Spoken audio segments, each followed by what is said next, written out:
Assalamualaikum warahmatullahi wabarakatuh. Halo teman-teman, kita ketemu lagi nih di pembahasan materi Akidah Akhlak. Kali ini kita akan membahas materi kelas 11 Madrasah Aliyah Sudrajat mengenai rangkuman bab 2 aliran-aliran ilmu kalam. Adapun pada materi kali ini, pembahasannya cukup panjang ya adik-adik. Semoga bisa bermanfaat. Simak terus ya pembahasannya. Yang pertama kita akan bahas mengenai aliran Khawarij. Istilah Khawarij berasal dari bahasa Arab Khawarij yang berarti mereka yang keluar. Tema ini digunakan untuk memberikan atribut bagi pengikut Ali bin Abi Thalib yang keluar dari golongannya dan kemudian membentuk kelompok sendiri. Adapun nama lain dari aliran Khawarij adalah Haruriyah. Selanjutnya di sini juga Khawarij terbagi menjadi sekte. Sektenya ada beberapa dan di sini kita juga akan membahas mengenai doktrin dari ajaran Khawarij. Yang pertama, sekte pertama adalah Al-Muhakkimah. Sekte ini merupakan golongan Khawarij asli yang terdiri dari pengikut-pengikut Ali yang kemudian membangkang. Yang kedua ada Al-Azariqoh. Sekte ini lahir sekitar tahun 60 Hijriah di daerah perbatasan antara Irak dan Iran. Nama Al-Azariqoh dinisbahkan kepada pemimpinnya yaitu Abi Rashid Nafi bin Al-Azraq. Sebagai khalifah, Nafi digelari Amirul Mukminin. Selanjutnya ada An-Najdah. Pendiri sekte ini adalah Najdah bin Amir al-Hanafi, penguasa daerah Yamamah. Lahirnya kelompok ini sebagai reaksi terhadap pendapat Nafi, pemimpin Al-Azariqoh yang mereka pandang terlalu ekstrim. Selanjutnya ada sekte Al-Azaridiyah. Pendiri sekte ini adalah Abdul Karim bin Azaran. Dibandingkan dengan Al-Azariqoh, doktrin teologi kaum Al-Azaridiyah jauh lebih moderat. Mereka berpendapat bahwa tidak wajib berhijrah ke wilayah mereka seperti yang diajarkan Nafi. Selanjutnya ada As-Sufriyah.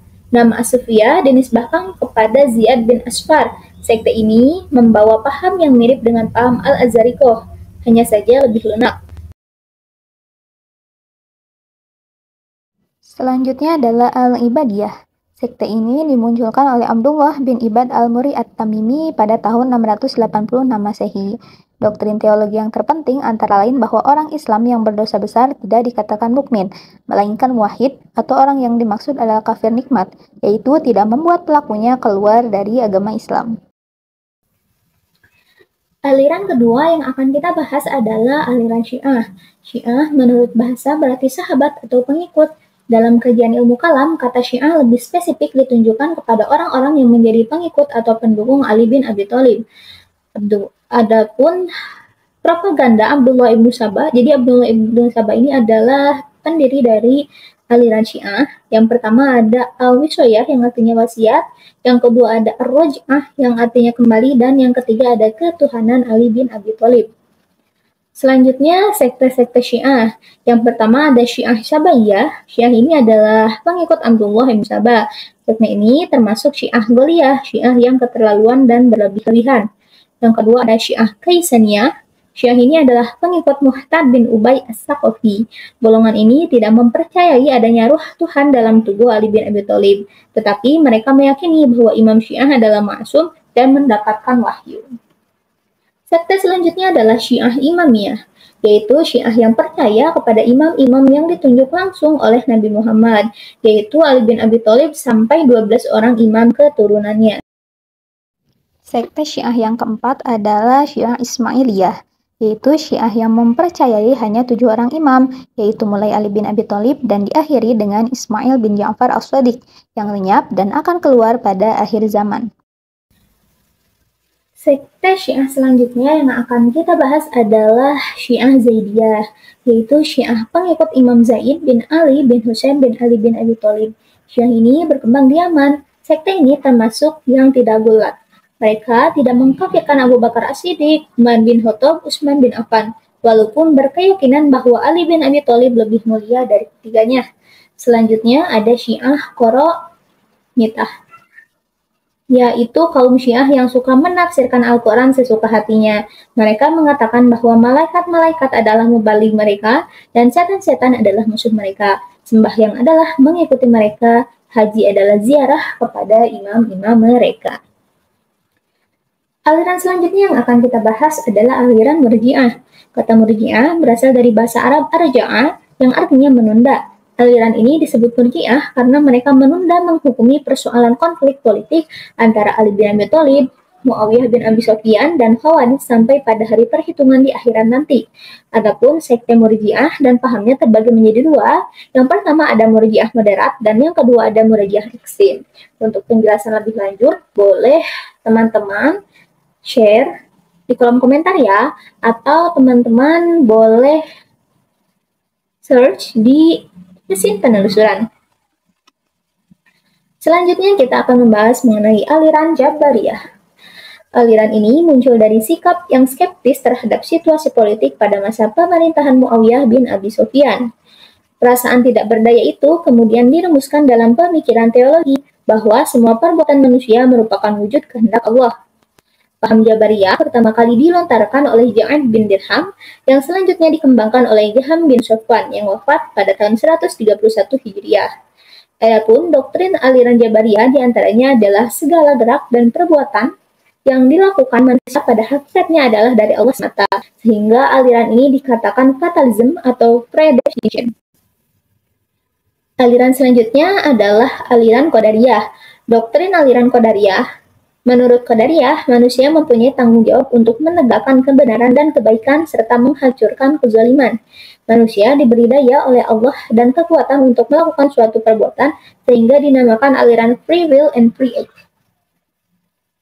Selanjutnya kita akan membahas mengenai aliran Mu'tazilah. Aliran ini lahir berawal dari tanggapan Wasid bin Atta, salah seorang murid Hasan al-Basri di Basrah, atas pemikiran yang dilontarkan Khawarij tentang pelaku dosa besar.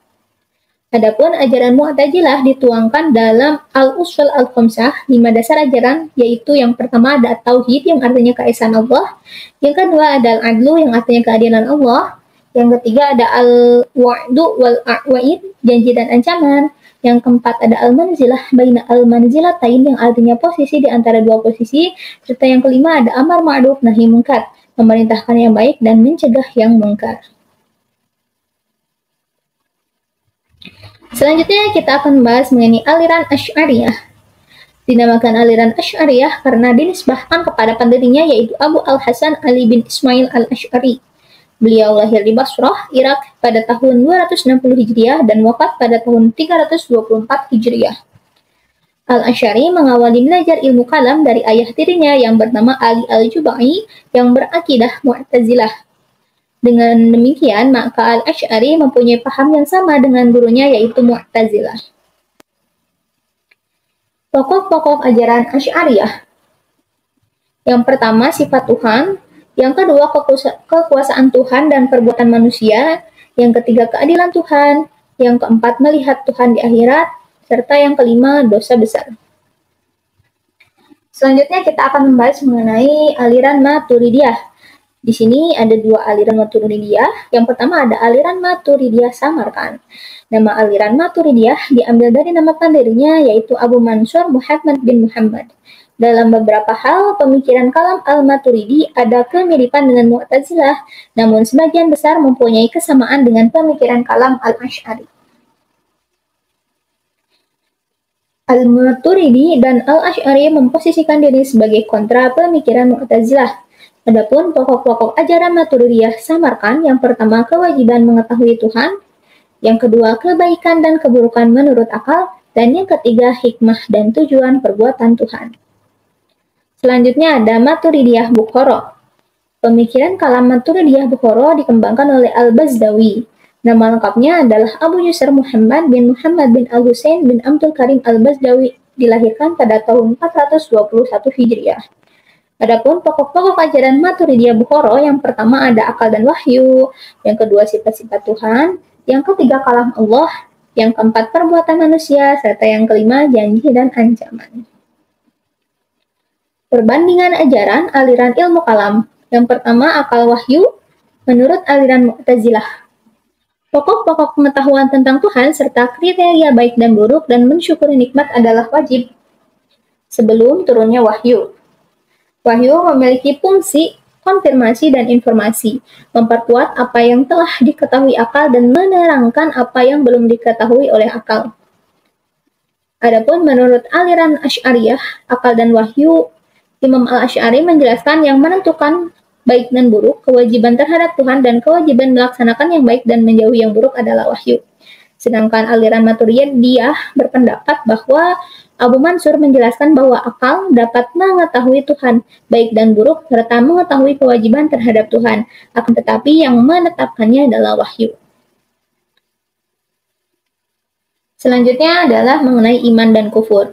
Menurut aliran Khawarij memandang semua yang menerima tahkim adalah kafir. Bagi aliran Khawarij, iman tidak cukup hanya diucapkan atau dibenarkan, melainkan harus dibuktikan dengan perbuatan, karena perbuatan merupakan penentu iman.